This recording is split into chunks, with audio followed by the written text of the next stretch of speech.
as the 2024 AFLW season is about to begin. It's time to celebrate what's going to be the best season to date. Last year, Brisbane won the big one against North Melbourne in a thrilling contest. But this year, the race is wide open. Will we see the Brisbane Lions go back-to-back? Or will we see a new team race a cup at the end of the season?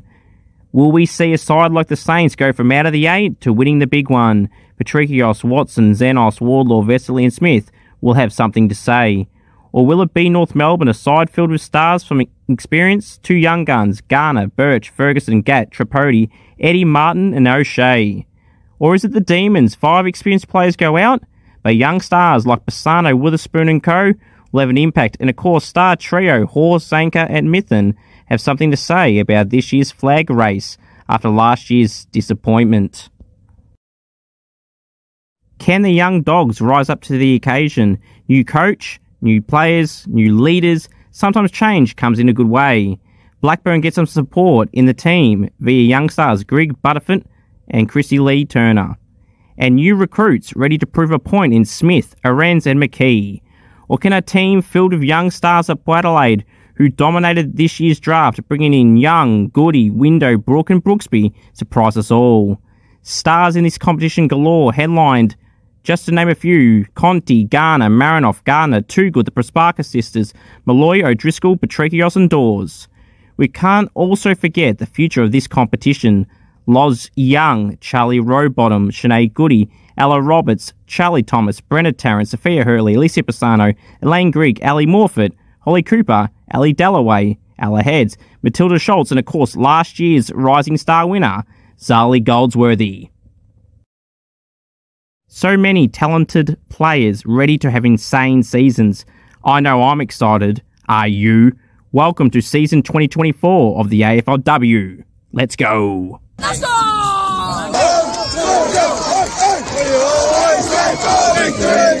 Let it go and bear the wall. All the world of the road. We'll act to the goal. Go Lions, here's the Lions. We'll kick the winning score. Go here, the mighty roll.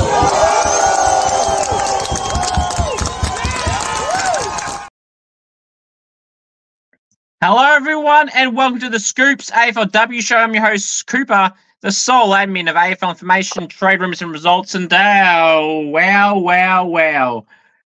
Round 6 has finished. Some teams have double games in round 6. Some have it in round 7, including St Kilda, GWS, Adelaide and Melbourne. Some teams have played one more game than the other. Sides have just fallen out of the 8, like my Saints, and just fallen oh so short against the Crows in a bloody great effort led by T. Smith. But what I will say is Scoops Goes Bang is going to be one not to be missed. Especially, I feel like this Scoops Goes Bang will be the biggest Scoops Goes Bang in the Scoops AFLW show history. Just a pre-warning. I'm going to go through my AFLW Fantasy score, and I did terrific. We'll preview the rounds just gone and upcoming. I'll go through my team of the week and everything around that. Now, as of this recording, the Rising Star nominee for the round has not come out yet. If I was to predict, it has to be Meg Robertson from the Carlton Footy Club. She's been terrific. Her 3 AFLW games she's played so far. And last round she had 20-odd disposals, 22 it might have been. And this week she had 15 disposals in the playing through the midfield a little bit and played really well for the Blues. I feel like she has to win it for this round. It's a non-negotiable for me. Piper Window still hasn't got a nomination, but she was a bit quiet this game. Alyssa Brooke, a key defender, will be in the conversation for some round, but I think Meg Robertson deserves it for this round. There's some names at the top of my head. But yeah, hopefully that'll be announced. Surely congratulations to whoever it is. If it's not Meg Robertson, she's been robbed right in front of me. But we'll wait and see. So please subscribe to the channel if you haven't already. I want to aim for 20 likes for this video. And smash the like button to share, subscribe if you haven't already, more importantly. Please share this content out. Every video I do, I greatly appreciate your ongoing support. You all know who you are. I would also like a time to thank also many of the AFLW players that I've spoken to at games in particular, and online, but, in particular in recent time in person, Yes, I may not be doing little videos like I've done with some other players at Footy Fest or at some of the games.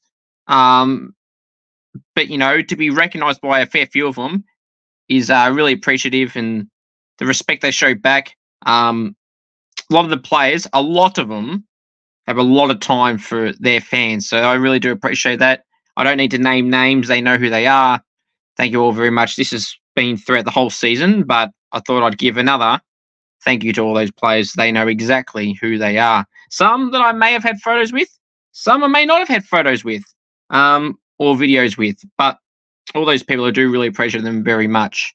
It's a great competition to get around, and it's great to see they care for their fans a lot more than the men's players do. So I really do appreciate all the AFLW stars that have had a chat, had a photo, chat online, and everything like that. Really do appreciate you all very much.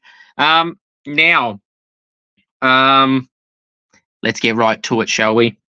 Please welcome the world famous segment, Scoops Goes Bang. Well, it wouldn't be a game of footy without the Saints getting robbed right in front of me. Coincidentally, it's against the Crows, where that meme originally came from, about being robbed right in front of me.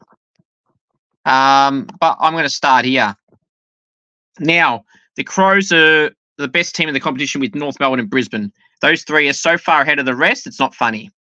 But to play in Adelaide, to lose by 3 points to the Crows in Adelaide, without your best player in Georgia Patrikios, who we haven't had all season and may not have the whole season, only may get Georgia back if we play finals in the first week or the last round of the season, potentially.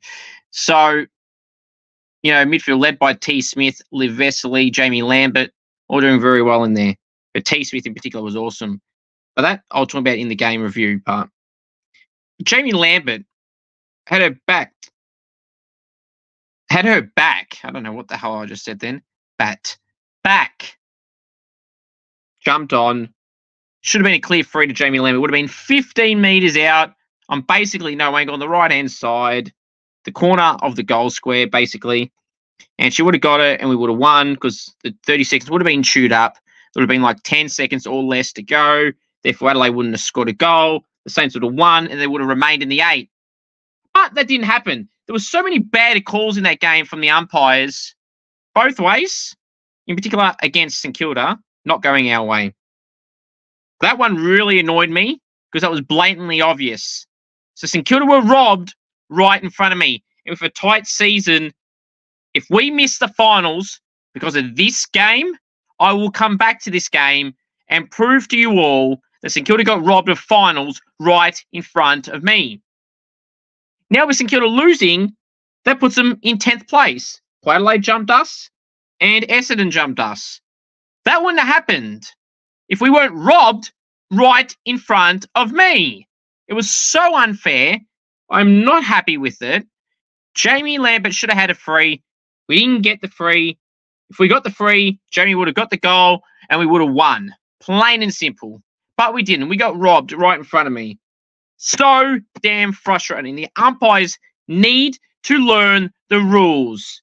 Don't give me this, the rules change all the time. This is one of the basic rules that has been in both men's and women's competitions since its existence. You cannot push someone in the back or jump on someone's back like that or get them high or everything like that. St Kilda were robbed right in front of me. To the umpires, lift your game. Come on, pathetic. Seriously. Hope you guys and girls enjoyed that edition of the world famous segment, Scoops Goes Bang. Do you agree with me? St Kilda were robbed, especially with the Jaimee Lambert non-free they didn't give. Now, I'm going to go through my team of the week. I'm just checking to see if the Rising Star nomination has been handed out yet. No, it has not. Okay. So, let's now go through my Scoops Round 6 AFLW Team of the Week. Now, keep in mind, some players have played twice.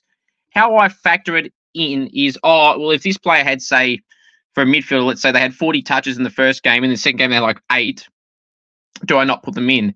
It would be off their 40 disposal game. If there's players I'm deciding between, and someone maybe got 25 as a midfield in both games compared to someone's 20, I may go the 25. In fact, I probably would. It all depends. So, my Scoops round 6 AFLW Team of the Week. From the back line, Georgia Clark and Charlie Thomas. Half back line, the flankers, Daisy Darcy and Mira Gervin. Centre half back, Serene Watson. Wingers, Aisling McCarthy and T. Smith. Centre, Ella Roberts. Half forward line, the flankers, Sophia Hurley and Ebony Marinoff. Centre half forward, Sophie Conway. Forward line, Paris McCarthy and Jack Dupay. Ruck, Mim Strom. Rovers, Laura Gardner and Eliza West. Interchange, Charlie Mullins, Kate Hall, Elise Parker, Mon Conti and Caitlin Wedland. Emergencies, Maeve Chaplin, Sarah Rowe, Charlie Rowbottom, Lucy Single, Isabel Lewis, Rebecca Beeson, Madison Brasendale and Lucy Wales. And you could even include Matilda Schultz as the third choice ruckman for me. Now, reasons for these selections. I just want to point this out right now. I set this on Instagram, and Ebony Marinoff clearly agrees with me, the star midfielder from the Crows, who will be a contender for the Brownlow, or the MVP, what as they call it. Again, I'm not revealing my votes. This has nothing to do with my votes. But I wrote on a post about the best young player in the AFLW competitions and stuff like that. I said, with hands down, I'll say this once and I'll say this again, that Ella Roberts and Zarlie Goldsworthy are clearly the best two young players in the competition. You could argue they are both the best two young players in the comp. Not only that, but Zarlie and Ella are both the two best players in the competition. I'm calling this right now, okay? I've been saying this last year. Last year with Zarlie, I said, not only is she a rising star, she's the rising star, right? Ella Roberts is the exact same. Last year, if you remember correctly, I had a three-way tie for my Scoops Rising Star winner. I had Zarlie, I had Ella, and I had Ali Morford. Now, Ali Morford's had her injuries this year, but is still the best ruckman in the competition as well, and best young ruck, best ruckman overall. But in terms of the overall competition, I would go as far to say, not just this year, but just in general, right now, that Ella Roberts and Zarlie Goldsworthy are the two best players in the competition right now. Both at 19 years of age, both have versatility in them. They can both play in the midfield. They can both play forward, as I said, through the midfield, up forward. I'm sure if you ask Ella to play down as a key defender, she can do that too. In fact, she can. And even as a backup ruck, if need be. Obviously not ideal. Zarlie, I'm sure, if thrown the same opportunities, would do so. Bit smaller in height than Ella, but both have that X factor. And, you know, if you were to go ask AFLW clubs, you know, you can steal one player from another club. Who are you bringing? And if they're factoring their age, I would be shocked if no one, or not even all, mentions Zarlie Goldsworthy and Ella Roberts. Both are fantastic young players of this competition, and they're already the best right now. If not the best, they're up there as the best. And it's a credit to them, the hard work they've put in, and the Giants and Eagles, for those two players where they are right now, would never want to lose those two. High praise, I know. Some people will say Mon Conti and Ebony Marinoff, Jazz Garner, Ashradell, etc., Laura Gardner. And they are bloody awesome, all those names I just mentioned as well, and others that I didn't mention. But right now, I mean, I mount a strong case to say that Zarlie Goldsworthy and Ella Roberts are the two best young players in the competition, easily, and the two best players in the competition right here, right now. And clearly Ebony Marinoff agrees, as she liked the post or my comment about Zarlie and Ella being the best two young players in the competition. You know, if I'm St Kilda, or any club for that matter, I would be throwing the kitchen sink. I think the 4 or 5 years is the max you can throw at AFLW players in terms of like contract lengths and everything like that. But I wouldn't hesitate to throw the maximum amount of years you can give a player in 5 years for both Zarlie and Ella. I don't know what the salary cap is in terms of what's the highest paid player is on, but whoever currently is the highest paid player in the competition should be replaced by Zarlie Goldsworthy and Ella Roberts, both 19 years of age. Zarlie won the Rising Star, as I said. Ella would have won it had Zarlie not been in the same year. So, high praise, as I said.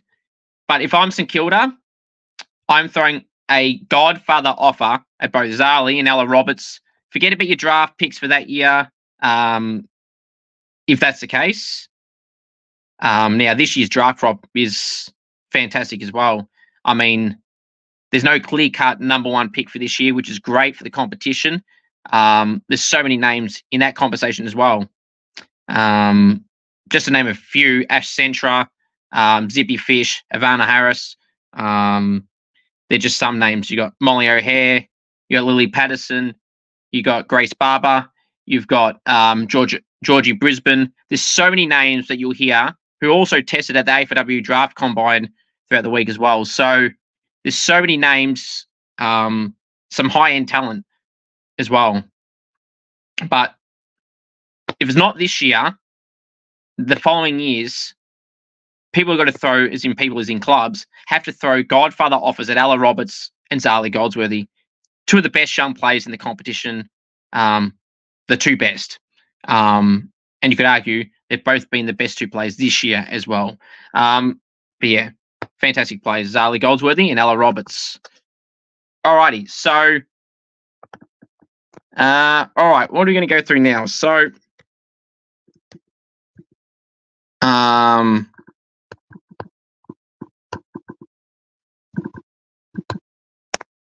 right, so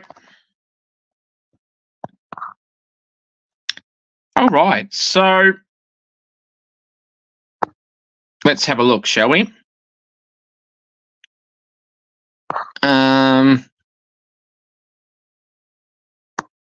Alrighty. Oh, going back to my team of the week. Gee, I almost forgot. So let's put the banner up, shall we? Let's put the banner up. Now, so reasons. Georgia Clark had a great 2 games in this round against Sydney and Gold Coast. She was terrific. Had around 20 disposals for both games. You know, had great impact in the games. It was a big reason why they got the win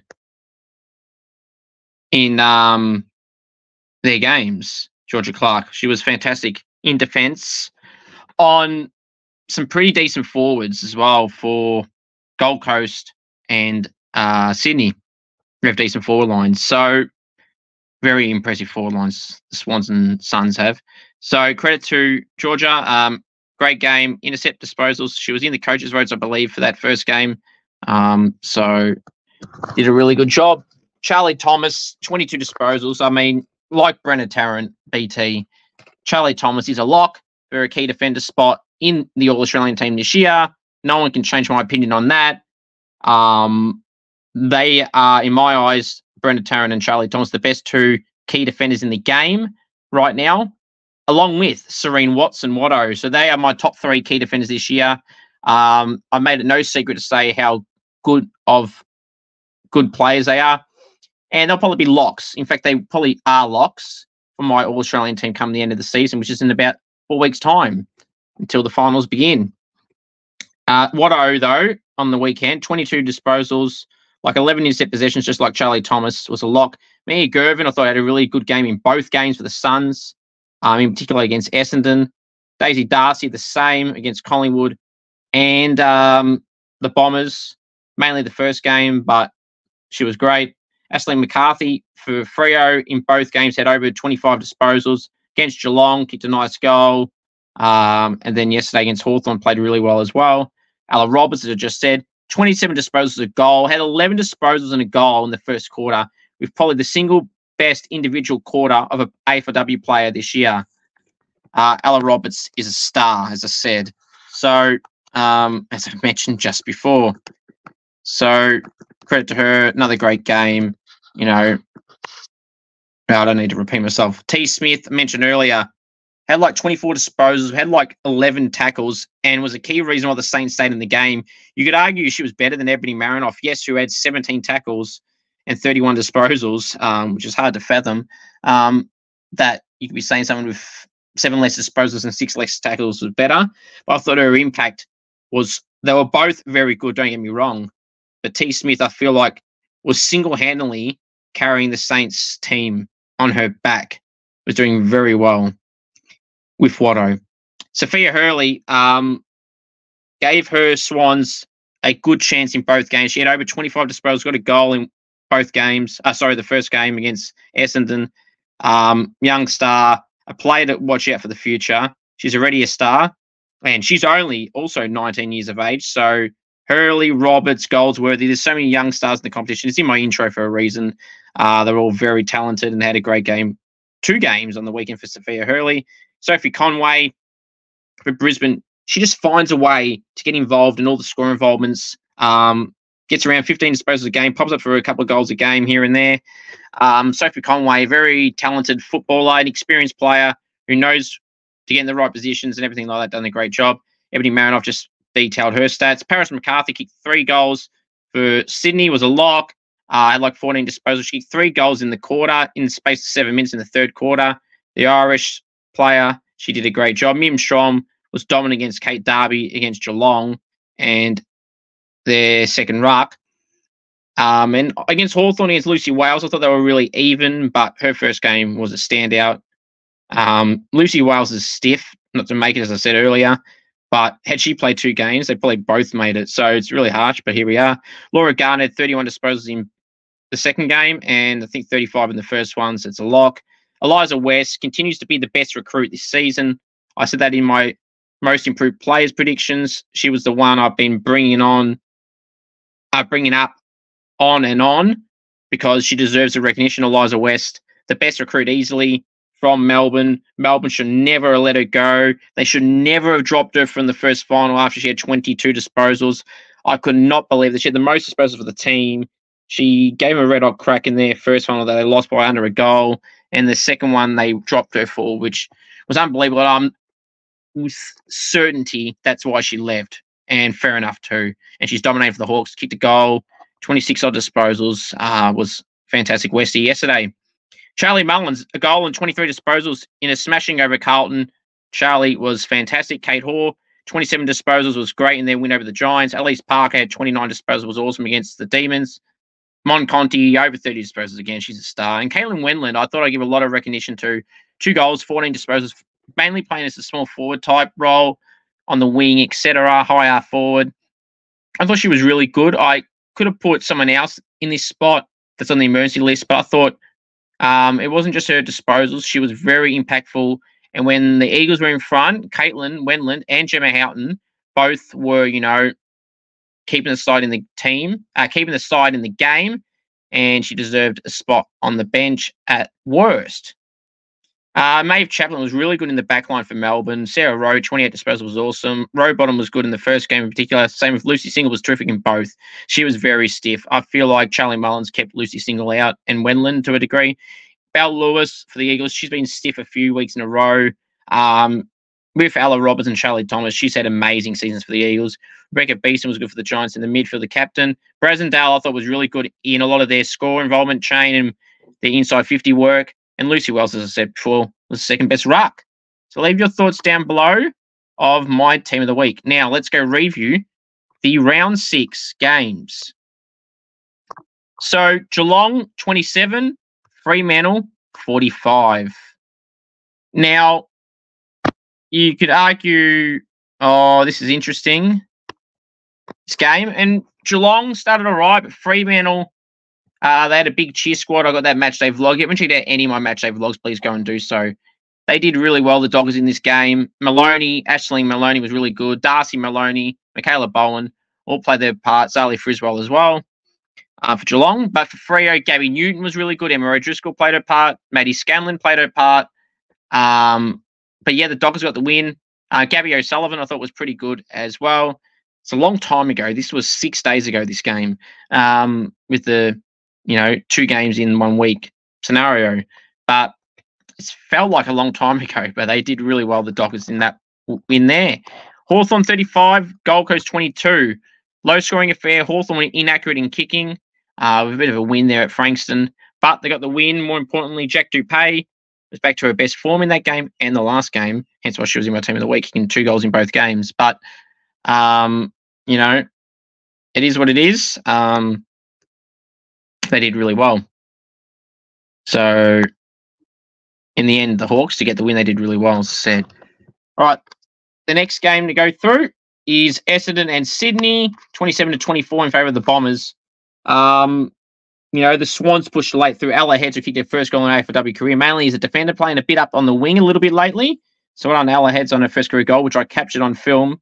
And you can see that because it was on my highlights reel on Instagram as well. AFL Info Live, follow me on there, please, and thank you. Lucy McAvoy, the captain, who's also a defender normally, did a nice goal with about 3 minutes to go. So they had their chances as Sydney Swans. They pushed through late. You saw a rush behind in my vlog as well that they could have got a free from. Could have, not definitely.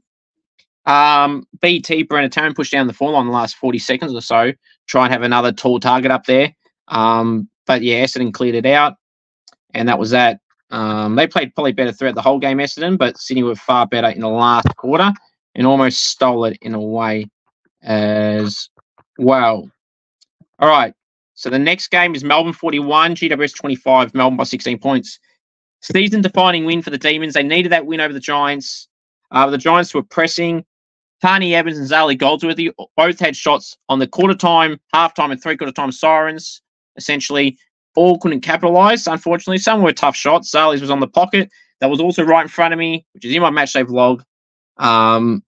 But yeah, they played well, the Giants, throughout parts of the game.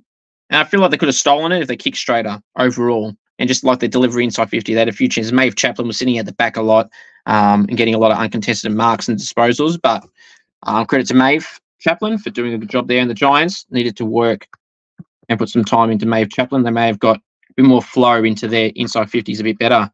Adelaide 26 and Kilda 22. Saints were robbed right in front of me. Ebony Marinoff was really good. Hannah Munya kicked a nice goal from the boundary line. Shame she ran too far, though. Otherwise, again, that's another reason why the Saints could have won. But the Saints, T. Smith was awesome. Serene Watson was awesome.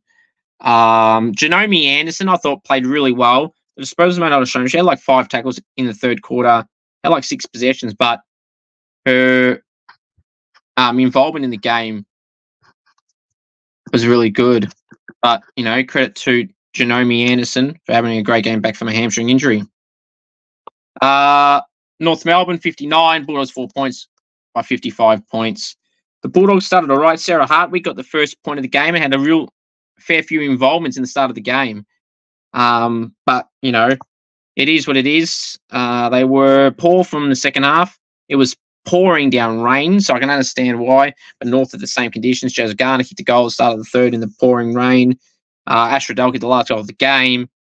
So, you know, credit to the Roos for pushing it along in those conditions in the second half and put the Bulldogs to the sword.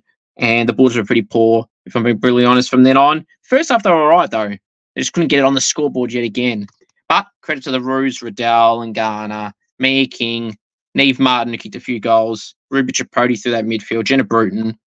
Yeah, credit to them. Talia Randall played well up forward, Emma King as well, who plays in the backup ruck role with Kim Rennie as well. Alice Edmonds did all right for the Bulldogs. But in the end, they got the job done. The Bulldogs, not the Bulldogs, sorry, the Roos. Richmond 46, Collingwood 10, Richmond by 36 points. There was a delay at halftime due to lightning. But the Pies, you know, they're struggling. Let's be real, they'll probably win the wooden spoon. I think Gold Coast will end up passing them, if I'm being honest. But, you know, they were in this far half, and then, like the Bulldogs, they were gone in the second half. You know, Caitlin Greiser, the G-Train, kicked a goal. Elise Sheeran on her birthday kicked her first AFLW goal, who I've also beaten the Goal King Challenge, and she knows that, and it's very funny to keep bringing that up because it's true. Rematch, Elise Sheeran. You might win this time. But yeah, all jokes aside, she had a great game. She's having a really good season since she came back from her injury. Playing through the midfield now compared to used to be playing off the half-back line, where she's a 2-time All-Australian in the first 2 years of her career. Can she be a 3-time All-Australian person in the team? Elise Sheeran, we'll have to wait and see there. But yeah, we'll have to wait and see there. The next game we're going to go through is the night game. Is Carlton and Brisbane. Sorry, before that, it's West Coast 36, Adelaide 49. Great win for the Power, being 19 points down at quarter time. Ella Roberts had a quarter to remember in the first quarter. 1 goal, 11 disposals, like 4 marks. Ella Roberts is a star, as I mentioned earlier. Port Adelaide, though, Gemma Houghton, Caitlin Wendland, Matilda Schultz. But yeah, so great win for the Power and a season-defining win. They're now 9th spot. Obviously, with Essendon winning, they dropped them back out of the 8. So they're 9th, the Saints are 10th. So, you know, great win for the Power. But yeah, great win for them. So good on them. Charlie Thomas was also pretty good as well, as was Ella Roberts and Belle Lewis. As always, those 3 are always fantastic. Right, the next game to go through is Carlton and Brisbane, 13-68. Brisbane by 55 points. Keely Shear's having a great season. She'll win Carlton's best and fairest by far. Meg Robinson's having the good first 3 games in her AFLW career, one under Meg. Yeah, she's doing really well. Belle Dawes kicked the first goal of the game, which I vlogged and posted as an Insta reel. She saw it and loved it. As expected, when you get a goal, you should love the clip, especially when it's right in front of the camera. And loves the celebration, does Belle Dawes as well, like a fair few players in the comp do. And I love when everyone does the celebrations, like Zarlie Goldsworthy, etc. A lot of them do. Michaela Bowen and Darcy Maloney did like a they jumped up in the air, bumped each other, and then a high five and that. I like these celebrations. Keep them up. Love seeing them. But yeah, Carlton were poor. As expected, Brisbane were terrific. Dawes, probably Bolts, I thought, did all right in the back line for the Lions. But just overall, you know, they were fantastic. Absolutely fantastic, the Lions. And they'll be roaring into December playing finals, or November. They may be premiers by September in the AFLW as well.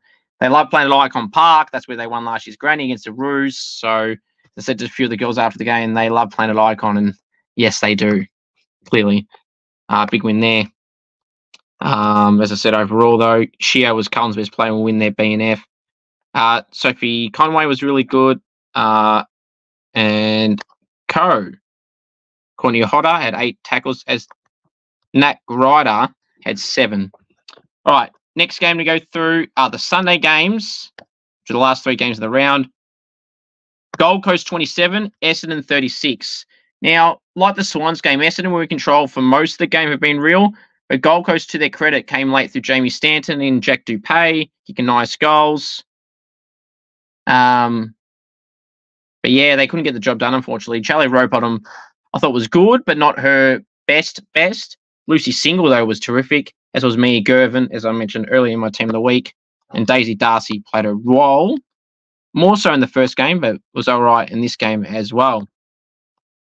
Full time, it was up at Henson Park. Sydney 41, Geelong 44. The Swans came late. They pressed and pressed, exactly like the Essendon game. So Scotty Gowans will be wanting that 4-quarter performance. They used the win to their advantage in the 3rd quarter through Paris McCarthy kicking 3 goals. Or was it the 2nd quarter, sorry. But they played really well for parts of the game with the wind. Geelong kicked 7 behinds against the wind. And that was probably the difference. Sydney didn't really score at all against the wind, where Geelong got a little bit of score on that end, which got them the win in the end because they won by 3 points. I thought Darcy Maloney kicked a nice goal with that celebration with Bowies I just mentioned. Garner had 30 disposals. Sophia Hurley had 20 and 9 regarding tackles. Tanya Kennedy had 13 tackles with her 15 disposals. I thought Kate Darby did really well in the ruck after having a bad game against Freo in her 50th game. The 33-year-old ruck, I thought she did really well, kicking 21 hitouts, or having 21 hitouts with her 13 disposals. Julia Crockett-Grills and Jack Perry up forward, tall targets were really good. Rebecca Webster was good. And Aisling Maloney. So all the tall targets for Geelong played really well, along with the smaller sized players in Darcy Maloney and Michaela Bowie both played their role. All right, and the final game to go through is Freo and Hawthorn. Freo 25, Hawthorn 34. Now, Freo have no excuses as to why they lost this game. Hawthorn had 3 players off injured: Kirsty Stratton, Laura Stone, and Mackenzie Eardley. Freo, no excuses. They had a chance late, and they didn't take it. I thought Olalali kicked a nice goal.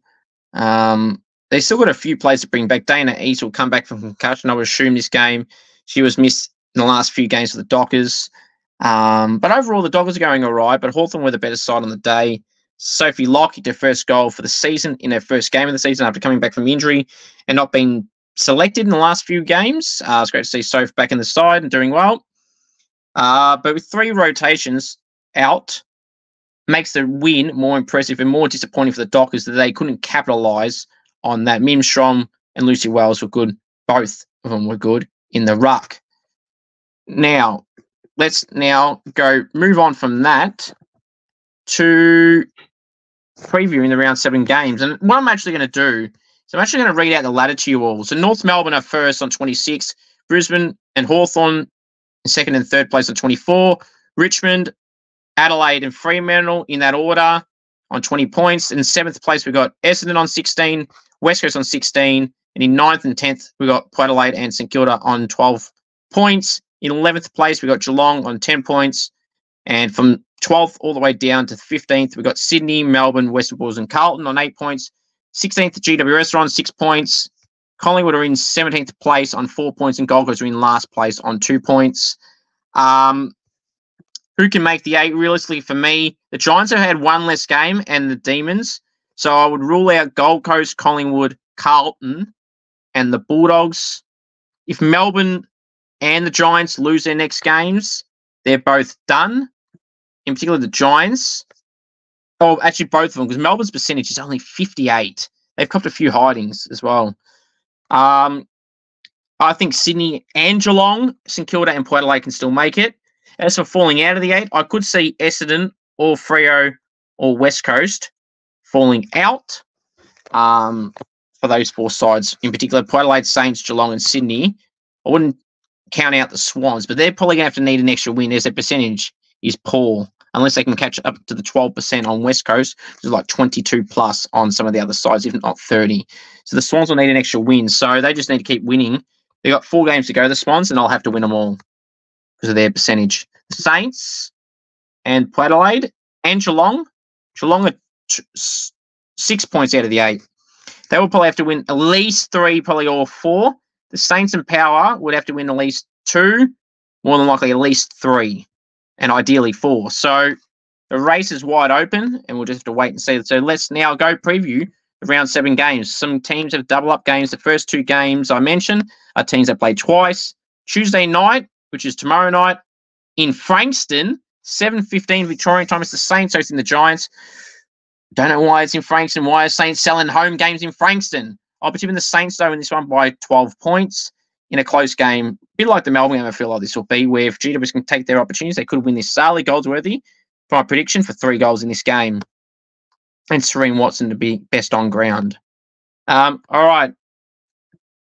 The next game is Wednesday night in Adelaide at Norwood Oval. Adelaide hosting Melbourne, 7:45 Victorian time. I'll be tipping the Crows in this one by 35 points. I think there'll be 2 for the Demons, who hopefully they can win for their sake, but I don't think they will. Thursday night at Alberton Oval in Adelaide again. Port Adelaide hosting Collingwood. I'll be tipping Port Adelaide in this one by 12 points. Make that 22 points. I think they'll get the good win here, led by Gemma Houghton. Friday night at Whitten Oval, it's the Western Bulldogs hosting Essendon, 7:15 Victorian time. I'm giving the Bulldogs a real chance here. After what I just said about their performance against North, which was bad, which it was after halftime, I'm giving them a chance in this one, but I'm going to tip Essendon by 12 points as well. In fact, make that 10. You happy? All right. Saturday in Frankston, again, 1:05 p.m. Victorian time. It's Hawthorn hosting West Coast. I'm tipping Hawthorn in this one by 1 point. But if the Eagles win this, I'm not going to be shocked. In fact, you know what? I'm going to say it right now. West Coast are winning by 1 point over Hawthorn in Frankston. There you go. There you heard it. Richmond and Geelong, Swinburne Centre, which is Punt Road, 3:05 on Saturday, Victorian time PM. I'll be tipping Richmond in this one by 7 points. No, 6 points. Richmond by 6 points. 5:05 p.m. the Q Clash at Brighton Homes Arena, Victorian time, 5:05 on Saturday. Brisbane hosting Gold Coast. I'll be tipping Brisbane by 45 points. Yeah, big margin there. Freo and Carlton at Fremantle Oval, 7:15 Victorian time. I'll be tipping Freo in this one by 37 points. Think they'll give them the old heave-ho. You get retribution after the men's team got robbed in gather round and cost them finals. Sunday, 1:05 p.m. at North Hobart Oval in Hobart, in Tassie. 1:05 p.m. Victorian time, North Melbourne hosting Sydney. I'll be tipping the Roos in this one by 7 points, which would end Sydney's season. Hopefully they can win, though. Sunday, 3:05 p.m. at RSEA Park Moorabbin, the home of the St Kilda Football Club. St Kilda hosting Melbourne. I'll be tipping St Kilda in this one by 17 points. Make that 16 points. The final game of the round on Sunday will be GWS hosting the Crows at Henson Park in Sydney. What a great ground that is. Great viewing point. Watching it on TV, it looks amazing. Imagine being there. Sunday, 5:05 p.m. GWS on Sunday, Victorian time, hosting the Crows. I'm tipping the Crows in this one by 12 points, which would end the Giants' season, especially if the Saints had already won. So, yeah. Now, let me go refresh the page and see if the Rising Star Award has been given out. It has. Okay. Amy Gaylor from the Essendon Football Club is the round 6 AFLW Rising Star nominee. Her ball use is terrific. She's very clean of her disposal. Played really well against Gold Coast and Sydney. Maybe playing 2 games has helped her get it. Meg Robinson, I thought, deserved it. But Amy Gaylor is a fair option. But I personally would have given it to Meg. And I'm sure Amy could have got it the week after or so. But Amy Gaylor is the round 6 AFLW Rising Star nominee. So well done to Amy for that. All right. So my final thoughts are simply this. If you want me on Cameo, head to cameo.com/CooperG. You want me to roast a friend, with someone having a birthday, anything at all, cameo.com/CooperG. And if you know any AFLW players, any up-and-coming draftees or any state league players, and you would like to see them on the podcast in a Goal King Challenge or an interview, please do send me a message. We'll try and get something sorted. If you'd like to be a co-host in this show, please send me a message on Instagram, AFL Info Live. And yeah, message me from there. Thank you all. Come on, you Sainers, get the win.